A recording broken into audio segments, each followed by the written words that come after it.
comes for the poets. Guys? Thank you, Gunther. I'll say something about the book before we start. It's called Death Comes for the Poets, but it's had a lot of other titles. It started with, the first title we had was There Were Too Many, which relates to W.B. Yeats, who was drinking with a bunch of the rhymesters in a London tavern round about the turn of the last century, and called the Cheshire Cheese. it was the Cheshire Cheese, that's right. Fleet Street. And there were, I don't know how many poets were sitting around the table, but at the end of the evening, W.B. Yeats got up and bid farewell and said, He jumped on the table. One thing I do know, gentlemen, is this: we are too many. No! He said, he jumped on the table and he said, I don't know which of us has talent or which of us will last. All I know is we are too many. Which is a bit grander. It is a big man. Yes, sorry, I forgot that. Yeah. So, but the book has ended up with the title Death Comes for the Poets, which is very explicit and tells you what it's all about. It is a murder story. It is a crime story. We tried to make it a real detective novel. We had the idea that it should be a whodunit, and that the reader would be pleasantly amused by trying to guess who the murderer actually is. We planted all the clues. Those of you, some of you may guess early on, some of you may not have the faintest idea till the last chapter where all is revealed. But the clues are there. Okay, I thought I'd start by reading the very first chapter of the book, which is the first murder, appropriately enough. And it's called The Siege of Lucknow. Fergus Diver eased his bulk into an ornate chair and blinked at five-headed and four-armed Shiva in lotus pose on the embossed wallpaper. He had been glad of the anonymous tip-off. The town of Maidstone did not feature on any culinary map he had ever looked at, but the extremely baroque decor made him apprehensive. Shiva was the destroyer as well as the benefactor, was he not? It was a benefactor Diver needed at the moment. The poetry reading he had just given to an audience of about 22 comatose members of the Kent Marshes Poetry Society had been a clunker. Thank God for this Indian restaurant, its agreeably perfumed air and promise of good food.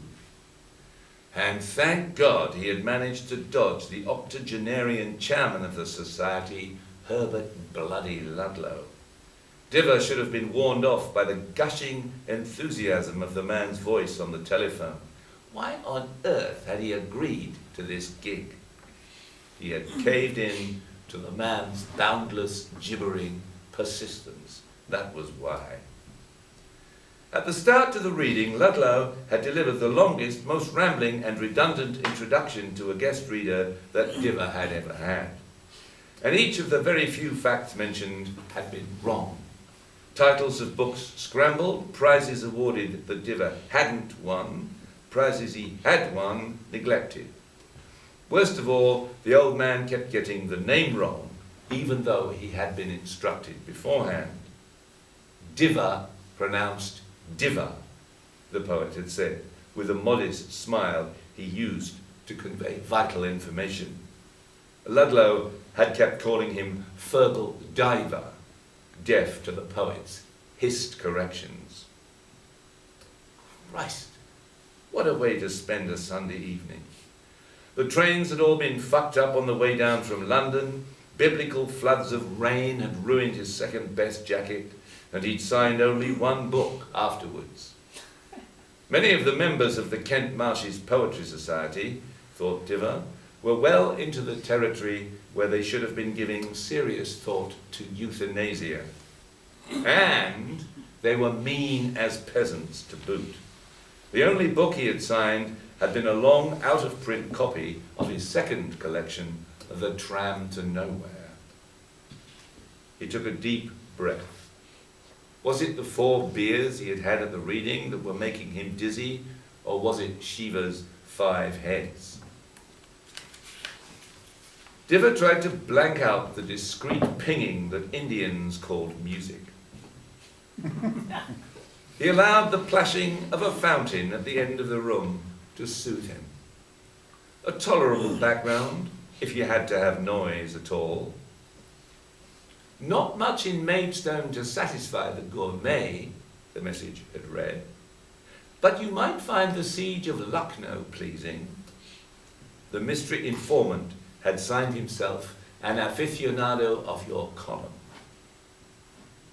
He rather liked that use of the word aficionado.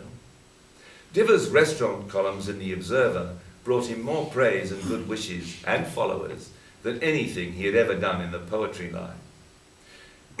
He was used to being approached by diners who had enjoyed places he had written about, and also those who had shared his experiences of gastronomic hell. If there was one thing that united all peoples of the world, it was food, the most universal language of all, more accessible than music, more lyrical than poetry. He opened up the opulent menu and began to study it. Diva knew from experience that surprising gastronomic delights were to be found in the most unlikely places, and the dishes on offer were far from the usual Indian restaurant fare. Perhaps the evening was going to end well after all. He deserved it. Passing over the starters, he decided to opt for the main course. When the turbaned waiter reappeared, he asked for murg bulgar, aloo badum dum, saag, pila rice, and a stuffed paratha. Yes, sir, the chicken with scrambled eggs, a very good choice, sir. Smothered potatoes with almonds, excellent. You have picked some of the best things our chef does. Anything to drink, sir?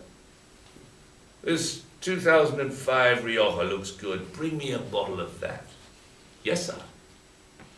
In a very short time, the man had returned with the Rioja, used a proper corkscrew in the professional manner.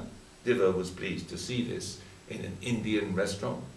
Sniffed the cork, poured a finger for Diva to taste, and then, on Diva's nod of approval, half filled the red wine glass and retreated. The wine was excellent. Diva noted down the price, the year, and the name of the producer. Aromas of raspberry and plum, and a hint of mown grass. He settled back in his chair. They'd started the reading late, of course. Why did it always have to be, of course? He'd been liberally supplied with Guinness from the moment he'd walked through the door of the pub, and once upstairs in the room designated for the reading, he had quaffed a third pint, while the venerable chairman hovered at the door as if his entreating eyes would suck more people into the room.